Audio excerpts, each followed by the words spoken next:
Most experts will tell you that the Industrial Revolution started just before our War for Independence, in the middle 1700s, and continued for a century or more. Now, let's not get hung up on the dates, but the truth is that the Industrial Revolution really started slowly around 1700 and continued until well after 1900 in the United States. Life before and after the Revolution was completely changed. In fact, if you were beamed back to 1700 to live, you'd find it very strange, while you'd probably be much more at home in 1850. One reason the Revolution took so long was that so many things had to change. Another reason is that there were so many ways things could be improved upon. Before the Revolution, wind and muscles were the prime movers of the world. Sails provided movement over water. Everywhere else, muscles did the work, either animal or human. The speed of movement was slow, limited by the walking speed of a horse or the wind, and had not changed for 3,000 years. Or, to put it another way, Alexander the Great and George Washington both traveled at the same speed, slow, and a horse-drawn wagon was the largest general unit of transfer. Before the Revolution, people did not have the same values as afterwards. Artisans, such as gunsmiths and blacksmiths, would seldom attempt to make any two items identically. There was no need for it. In fact, there was no concept of interchangeable parts. There were no standards for threads, so each screw had its one corresponding nut. Similarly, there was no concept of precision, since precision is only required if repeatability is important.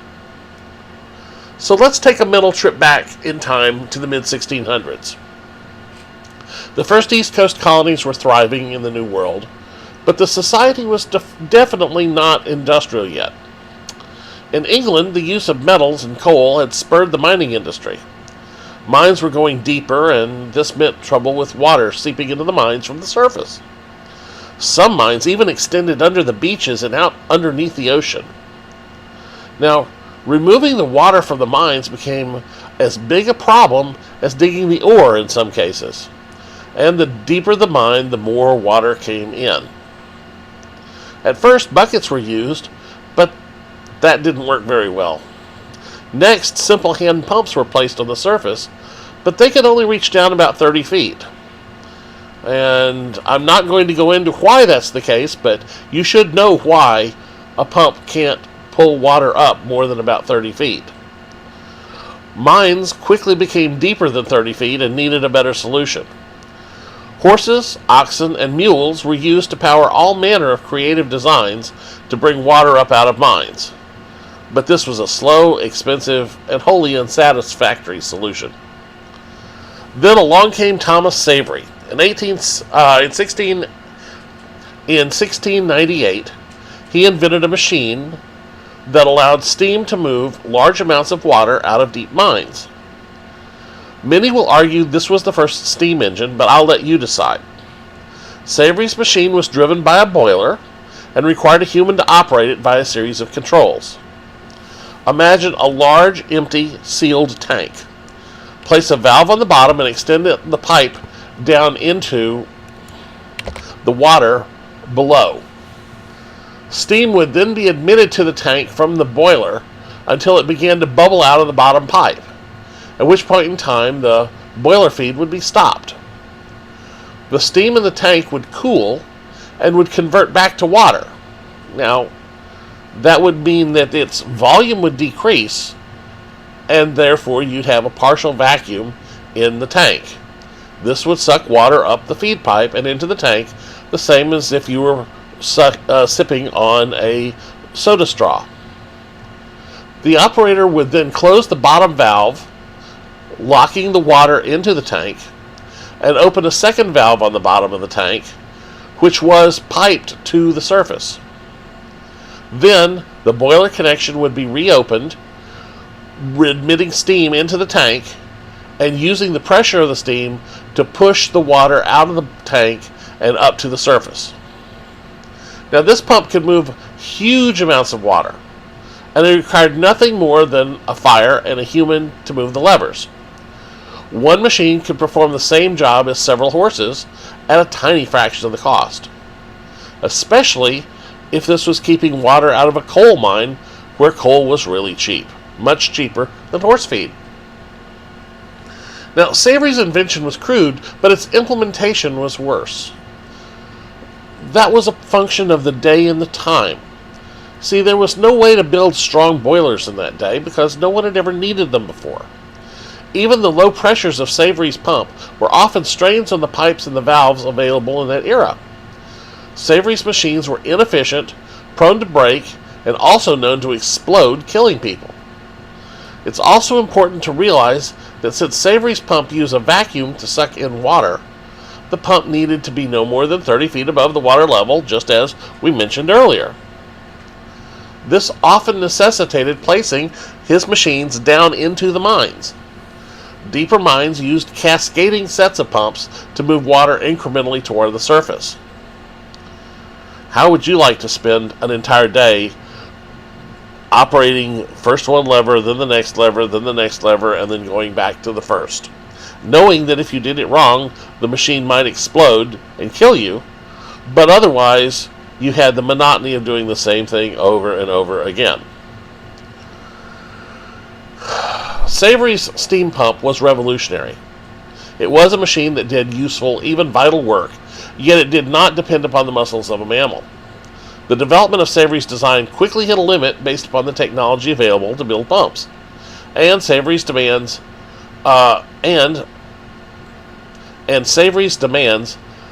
helped to generate better technology, since now the various types of smiths could actually profit from better techniques in producing more advanced products. From an efficiency standpoint, Savery's engines earn a big F, since it wastes most of the energy from the fire. But it was a cheap enough thing to be practical even when it was inefficient, until other engineers figured out how to build a better, more efficient and versatile engine. Thomas Newcomen's engine came along a dozen years later, and was more reasonably called a steam engine. It even had moving parts where Savery's didn't. Newcomen replaced Savery's tank with a large piston which could move up and down. Steam pressure would allow the piston to move upwards, and then cooling the steam below the piston would create a vacuum that would pull the piston back down. To speed the cooling, some engines sprayed cold water into the cylinder.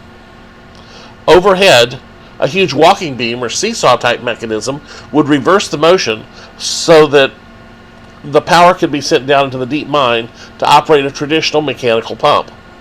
In fact, more than one pump could be driven by Newcomen's beast. See, the seesaw converted the powerful downward motion that the piston produced to a powerful upward motion that could be used to drive the pump. Unlike Savery's design, Newcomen's engine operated without human intervention. Let me say that again. Unlike Savery's design, Newcomen's engine operated without human intervention. The opening and closing of the various valves was performed automatically as the engine progressed through its cycle.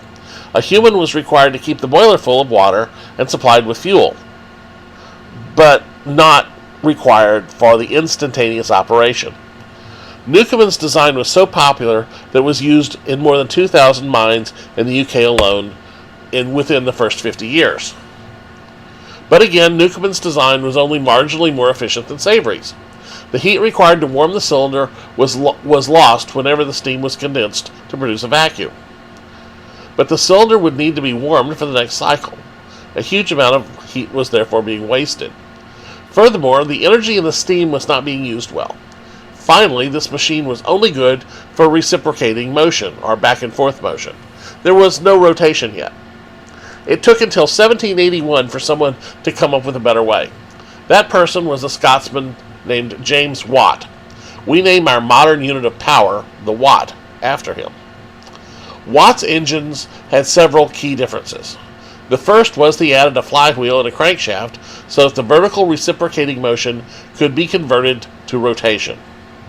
The second was that Watt used the pressure of the boiler to push the piston rather than discarding the heat to create a vacuum. This allowed much higher pressures to be used and more power to be provided by a same-sized piston. Watt's engine was many times more efficient. much smaller and capable of driving rotating equipment such as blowers, pumps, machine tools, or it could be used to grind grain. The steam engine came into its own at this point. So by about the year 1800, a small 10 horsepower steam engine could be installed in an area the size of a modern pickup truck. 10 horsepower was enough to power a small factory, providing power to many machines at once. Well, that's interesting, because all of the machines in the factories had been manually operated and powered before. Suddenly, they could be steam powered. Quickly, new factory machines came to market. These new machines performed the same jobs as before, only now they were designed to be used and driven by mechanical power rather than human power. The result was hugely increased productivity and repeatability. Almost immediately, steam engines were powering the tools making steam engines. Think about that. Steam engines were powering the tools for making steam engines. The cycle of improvements resulted in several big changes in the way people thought. Let's think of three. First, precision was now possible, and workers could suddenly see the value in precision and even in interchangeable parts. By the latter part of the 1800s, there were established standards for pipe and screw threads, along with other commodities that only reinforced this move. Second, with machines doing the heavy work, even larger machines could be built. Bigger machines then in turn allowed the construction of even larger machines. Watt's original 10 horsepower machine from around 1800 grew to over 10,000 horsepower per engine, in some cases, only 80 years later. Third, tougher and stronger metals could be used. Blacksmiths had only a limited ability to work with steel. They had limited temperatures and limited tools. And they were limited by the strength that they could apply through their hammers and tools against the metal. With steam-powered equipment, with large amounts of heat, coal, and dedicated technologies, you could manipulate even the hardest steels.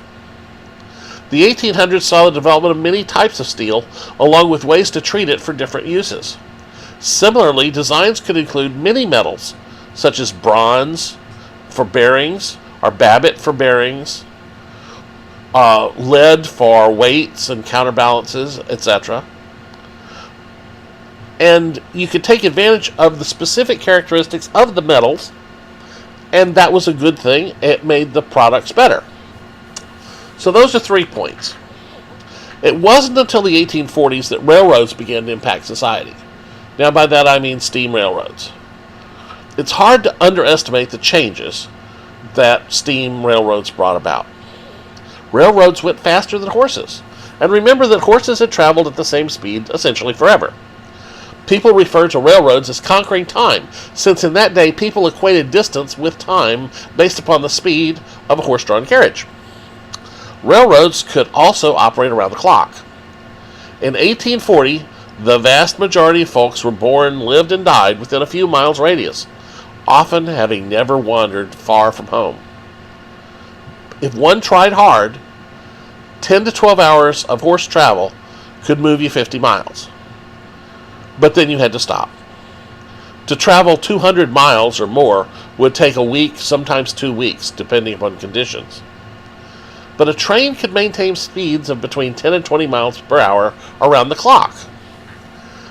That meant that it was possible to go 200 or even 400 miles in a single day. This is pre-Civil War. By 1876, the Transcontinental Express crossed from New York City to San Francisco in 83 hours, or about 3.5 days. Just a decade earlier, on foot or traveling by horseback, the same trip would have taken 6 months or more. That's a big change in just a decade. Railroads were able to carry huge loads. Suddenly, large machines could be manufactured in one city and shipped to another. That meant that a factory could specialize in large machinery and sell that machinery to all corners of the country.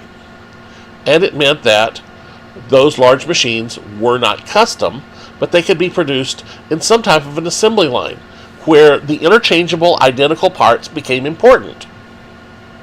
This drove up volumes, which lowers costs, and helped the railroads to grow even more quickly. Finally, railroads were cheap and dependable. It was much cheaper to move a ton of grain via rail than by horse-drawn cart or by boat. And of course, the horse-drawn cart, the horse wants to eat the grain, and you have to feed the horse whether you use the cart or not. Railroads operated on schedules designed to maximize profits and to make maximum use of the huge capital investment required to build and maintain the railroad's infrastructure. So we had a cycle. Iron mines produced ore, which was loaded onto trains. The trains took the ore along with coke or coal to the steel mills, where the ore was processed into steel and placed again on trains. The trains took the steel to factories where the steel was converted into machinery, such as plows, or steam engines, or train parts. And then those newly manufacturing parts would be loaded onto trains for delivery to the purchaser. Notice how trains made each step of the cycle easier or even possible. Now, I could draw dozens of similar cycles. As factories were built, they needed equipment and raw materials. Textile mills were popular in New England. Huge steam-powered spinning and weaving machinery would convert yarn or thread to cloth. Very quickly, most of the southern U.S. farmers converted to cotton production once Eli Whitney's cotton engine, or cotton gin as it was called, made it economically possible to make quality thread from native cotton. Before that, native cotton had been considered a weed. As the businesses grew, the factories grew and demanded larger, more powerful, and sophisticated equipment. In 1800, people routinely wore homespun clothes, with cloth created at home via a manual loom, often from wool produced from animals on that same farm. And cotton clothes, if you could get them, were the most expensive, most desirable clothes in the world. Much more expensive than even wool or silk, even though silk had to come all the way from China. Today, hardly anyone wears clothes made at home, much less via home loom. And cotton clothing is less costly than wool or silk, though newer artificial fabrics are now available which are even lower cost. In 1800, people often only had 2 or 3 changes of clothing, where today, even the poorest amongst us has access to many changes, and clothes per se are not expensive. Before the Industrial Revolution, most men worked as farmers of some type, and most women worked on the family farm in some capacity. Families would be large for 2 reasons. First of all, childhood diseases and accidents often claimed children, so bigger families were popular. Second, farms needed the children for the various daily chores. Having kids was a way of having free labor. After the Industrial Revolution, more than 90% of the farm families had moved to cities to take up high-paying factory and industrial jobs. The newer, better technologies of the Industrial Revolution allowed a single farmer to work more land and to produce more food than a dozen farmers a few decades earlier. So, while we lost most of our farmers, we never noticed it. Our food supply continued to grow. Before the Industrial Revolution, it was difficult to have a large city of 1 million or more people. A few huge cities that existed were intimately connected to a port. London and Paris are bisected by rivers, which is a good example of large cities where supplies could be brought in via boat and waste could be removed. But sail-driven boats have their limits, so there is a practical maximum size for a given city up until the beginning of the Industrial Revolution. But once trains came along, it became possible to supply cities much more efficiently. Food and other consumables could be transported hundreds of miles, even in winter. Chicago was originally a nexus for communication between Midwest farmers and the large cities on the eastern seaboard. The availability of infinite amounts of thick block ice in the winters off of the Great Lakes made it possible to ice down perishable commodities such as meat, eggs, and milk headed eastward, and they could store the ice from the winter to the summer and not run out. In fact, Chicago became famous for its stockyards and slaughterhouses. Cattle and hogs were butchered in Chicago, iced down, and shipped eastward, once again separating the production from the consumption of the product. We exited the Revolution with a totally changed society. The average person's personal wealth was increased immensely. We were a nation of city dwellers, where before we'd been a nation of farmers. The value of each worker's labor improved every few years when new equipment made the worker more productive. The principle of investing capital into the means of production was proven time and time again. Workers learned the new skills required by the changing environment. Education became more important, and access to education became easier. The modern consumer was created. Henry Ford made his Model T at a low price so that the average family could purchase one. By World War II, most families had radios, indoor plumbing, cars, electricity, and a refrigerator. We're at the beginning of a second industrial revolution that will be driven by computing and adaptability. Where the first industrial revolution made it possible to create knives and forks identically, in high quality, for low prices, in huge quantities, the second industrial revolution will create products in high quantity but tailored specifically for the use. Already we see companies offering to build custom clothes based upon information gathered by a cell phone app. So there you have it. How our culture changed as a result of steam power and the Industrial Revolution. The world of 1600 and the world of 2100 are very far apart. And you will have the choice and the chance to grow up and watch the next Industrial Revolution and how it will change and improve people's lives. This is a very exciting time to live.